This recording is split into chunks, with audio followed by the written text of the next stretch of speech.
كافون بارتي بيالي سوان تاي يفنو نساء أورميا وفارة تصون تاني وصون دانجي فمين مرقاب فيرمو ما إثيوبيانو تون دا كويسيسو بارتي كابسو كراناga geessu yoo ta'u gamtaa madrakii fi mana maree waloo paartiilee siyaasaa Itoophiyaa keessatti hammatamuudhaan tokkummaa Itoophiyaa fi misooma ishee eegsisuuf paartiilee biroo waliin sochii taasisaa jira. Haalonni siyaasaa dur turanis ta'ee kan har'as itti fufan eeyyamuu didaniif malee paartiin keenya tumsa paartii adda bilisummaa uummata Oromoo kana ba'oo waliin uumee ture osoo firii buusee qabsoo uummata Oromoo paartiilee garaagaraa irratti bittinnaa'uun hanga tokko hir'ate yookiin guutumatti safuu akka danda'u osoo hin ibsin biraan dabalu. Dabalataanis waliigalteen paartiilee Oromoo fi namoota dhuunfaa garaagaraa waliin taasisaa turre haala fooyyee qabu irratti jiraachuu isaa ibsuu barbaanna.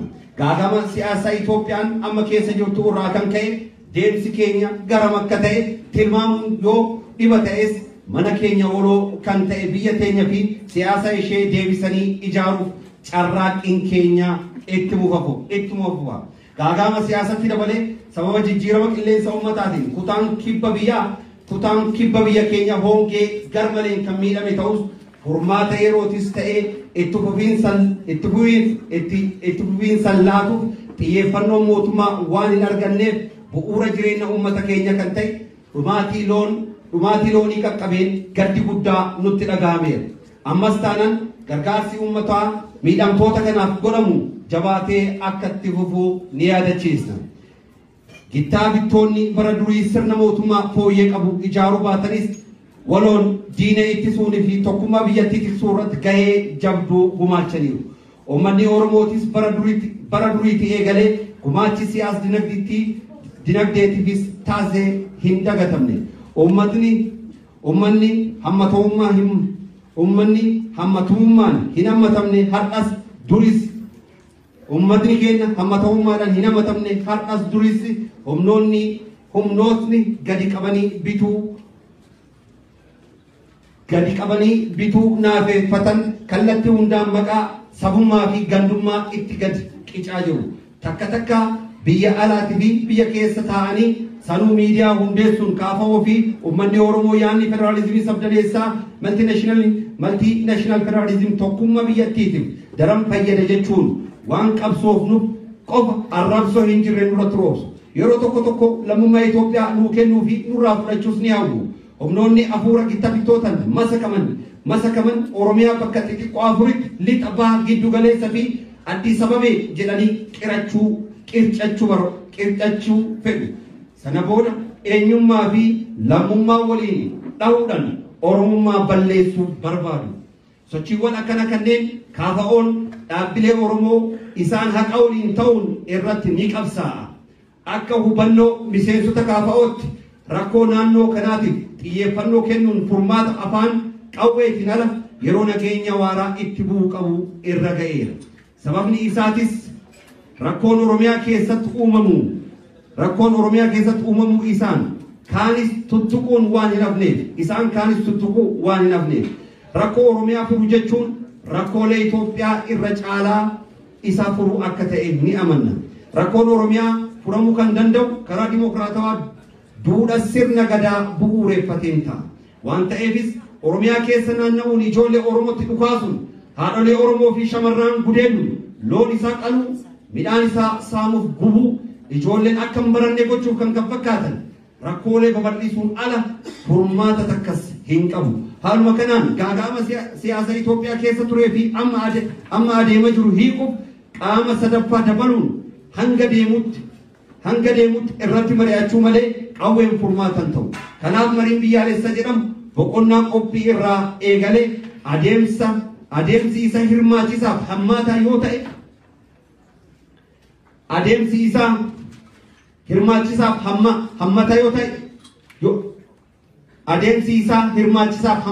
ta'u jechaa kan turre. Har'as kora kana fuulduratti mariin taasifamu hunda hammataaf hirmaachisaa akka ta'u ni gaafanna. Oromiyaa keessatti humnoota garaagaraatiin lammiilee ajjeefaman hunda tarreessinee dhiyeessuu yoo dadhabnes muraasa isaanii kaasuuf waggaa afran darban as qofa bobaa haala jalaa waamamuun kan ajjeefaman ilmaan Bunnoo Baddallee Kadiroo Birhaanuu Qallamoo Laggat addabaabayitti kan ajjeefama Amaanu'eel Wandimuu Kabbadaa Horroo Gudurutti buufata poolisii hidhamanirraa baafamanii kan ajjeefaman godina Jimmaa Aanaa Raareetti mana jireenya isaatii baasanii ajjeesuun reemfi isas eessatti akka gatame kan hin beekamne Shawaa Lixaa Aanaa Baaqoo ajjeechaa Mallasa Caalaa Goobanaa suukanneessummaa isaatiin kan beekamanidha. Akkasumas godina Harargee Lixaa magaalaa Ciroottis obboleessi keenya Mahamad Amiin dirreetti baasanii ajjeesuudhaan reeffasas waraabessa nyaachisaniiru. Miseensa keenya dabalatee ilmaan Oromoo lakkoofsi isaanii guddaa ta'e maqaa Shanee jedhuun farrajamanii hidhamuun osoo nu ajaa'ibsiisu ajjeechaaf sarbamiinsi mirga humnoota mootummaatiin abbootii gadaa Karrayyuu irratti raawwatame abbaan fedhee sababa barbaade dhiyeeffachuu danda'a. Gochi sun gocha shororkeessitoonni galaana Liibiyaa cinatti dargaggeeyyii Itoophiyaa irratti raawwatee tureen wal fakkaata.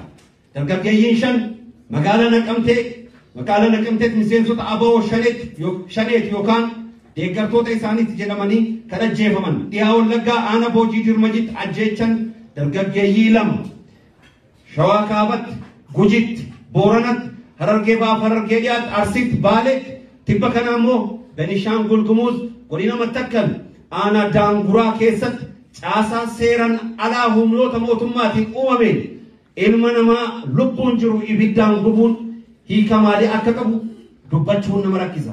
Walumaa galatti Itoophiyaa teenya biyya waraanaaf wal dhabdeen guutamte waan taateef biyya jiruuf hin mijanne taatee jirti. Biyya keenyatti asiin jijjiiramni jira jedhamee osoo lallabamu gama biraatiin lammiileen mana isaaniif buufata poolisiitti bakka to'annoo seeraa jala jiranii baafamanii kan ajjeefaman ilmi namaa qeensi isaa piinsadhaan kan irraa quncifamu osoo lubbuun jirus ta'e reemfi isa ibiddatti yeroo darbatamurraa waan gaameef korri kun yoo xinnaate bal'innaaf gadi fageenya rakkichaa irratti ni mari'ata jedhamee eegama. Rakkoolee garaagara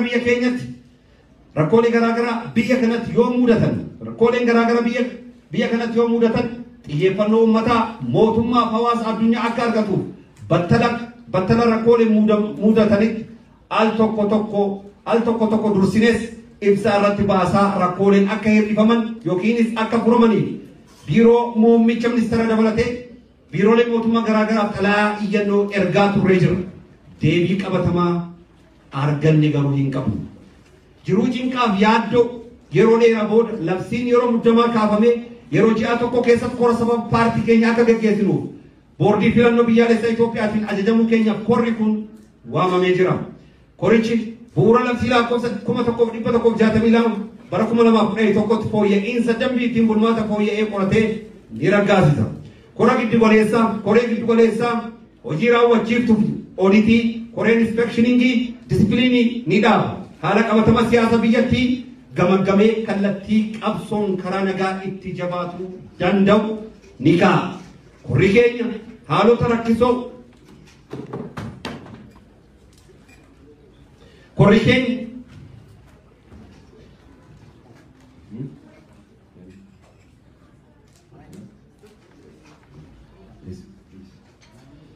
korri keenya haalota rakkisoo hedduu dabarsee kan geggeeffamaa jirudha. Karaan imala karaa fuuldura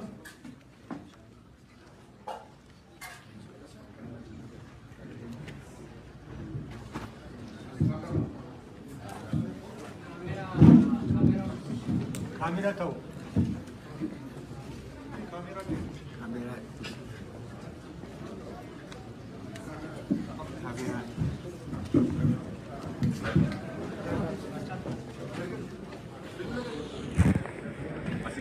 Korri keenya haalota rakkisoo hedduu dabarsee kan geggeeffamaa jirudha.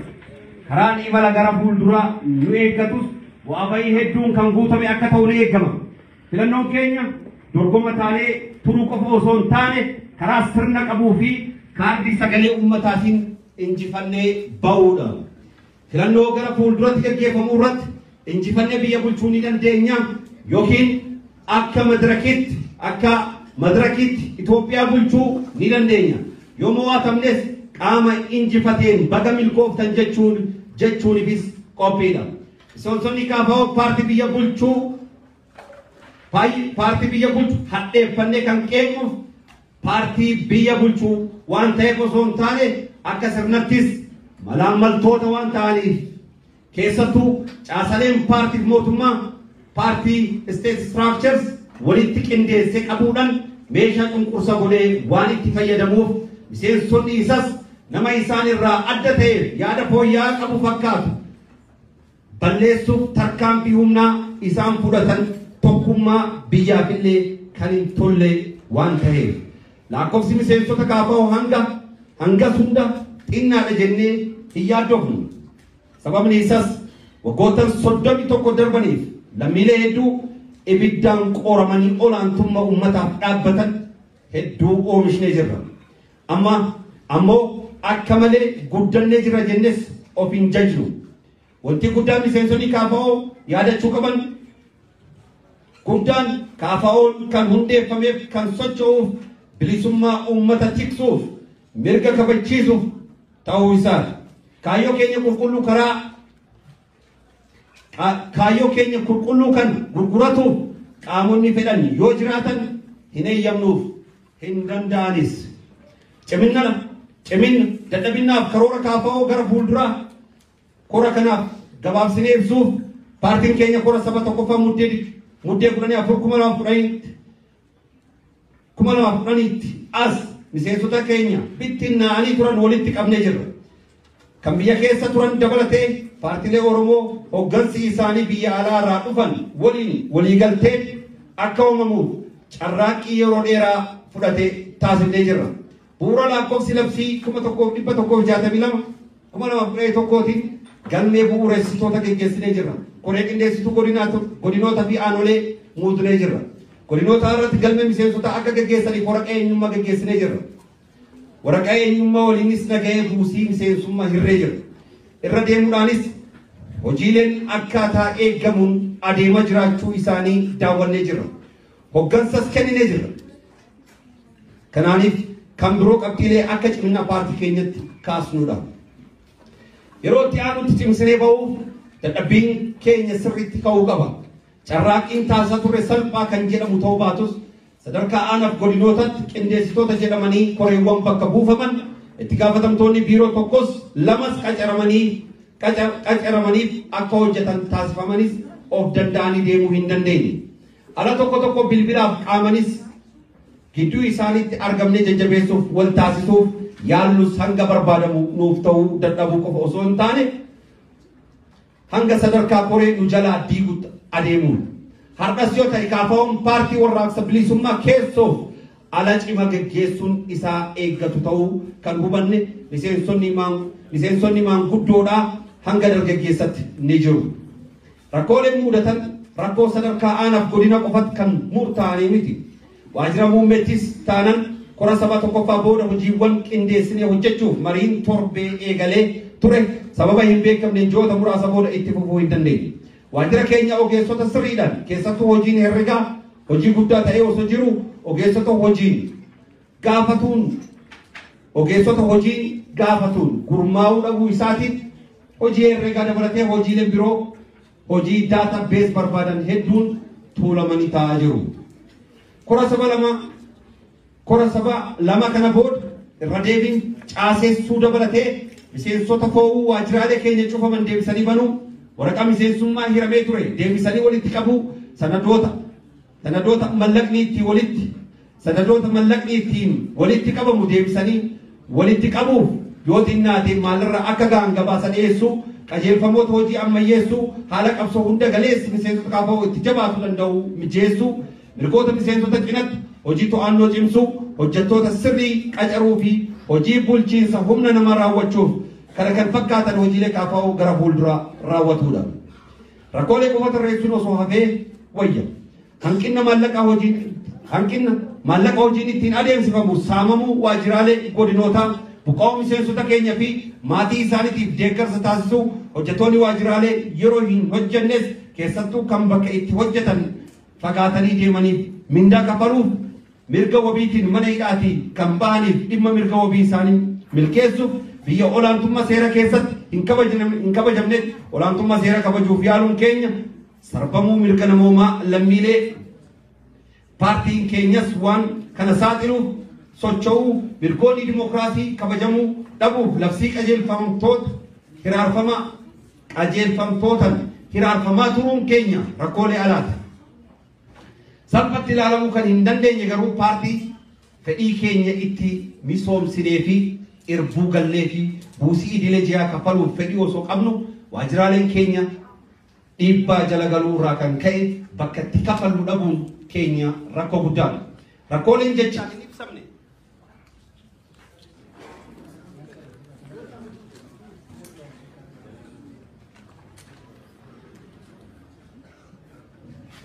Rakkooleen jechaan hin ibsamne yoo jiraatanis walumaa galatti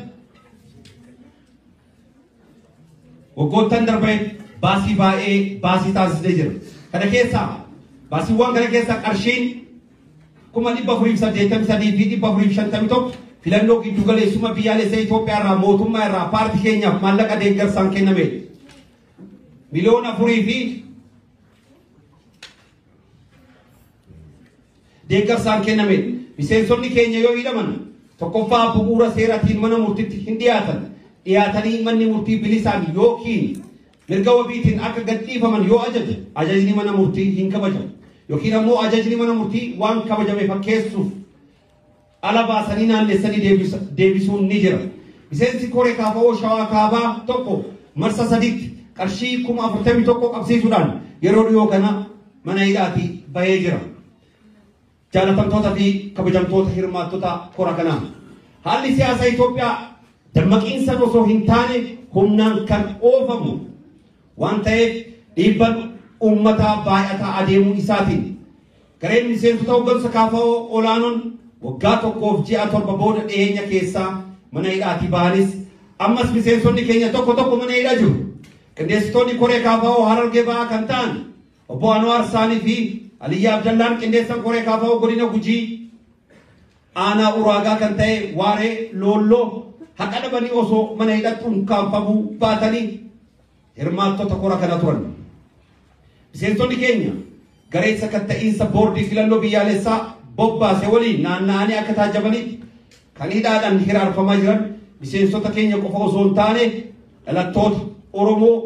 dhalattoota Oromoo jiruu gadi aanaa irraa kaasee hanga sadarkaa barnoota olaanaa kan jiran lakkoofsi isaanii hedduu kan ta'e maqaa balleessii adda addaatiin yakkamanii sababni ittiin qabamanis osoo hin ibsaminiif mana murtiitti osoo hin dhiyaatin mana hidhatti rakkachaa akka jiran arguu danda'a jirra.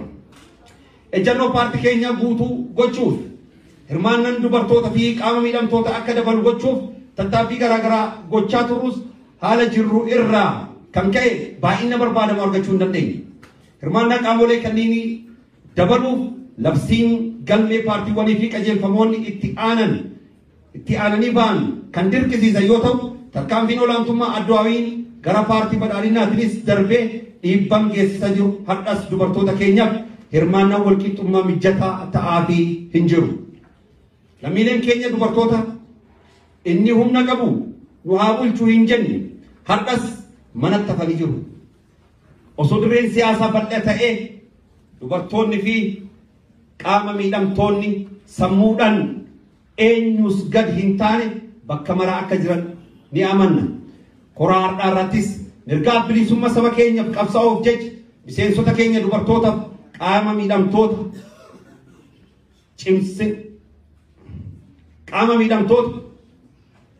baay'isnee cimsinas ittiinis boonna.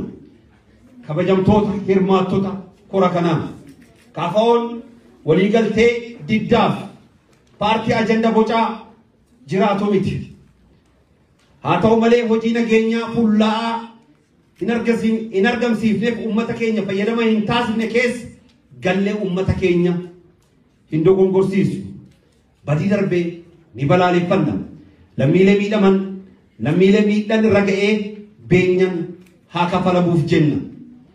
Kaafa'oon uummattoonni bilisummaa akka gonfataniif mirga isaanii akka kabajamuuf keessattuu gaaga'ama siyaasaa Itoophiyaa yeroo dheeraa fudhatee yeroo tokkoof yeroo dhumaaf akka furmaata argatuuf tooftan qabsoo karaa nagaa keenya haala bilchaata ta'ee akka hoogganamuuf karaa saaftota akka taanu ni amanna. Humnoonni siyaasaa biroos kaayyoo keenya kana galmaan ga'uuf carraaqqii gama isaanii akka taasisan waamicha qabsoo tokkummaa ni taasifna. Koree hojii raawwachiiftuu Koongireesii Federaalaa Oromoo KFO Finfinnee Bitootessa 17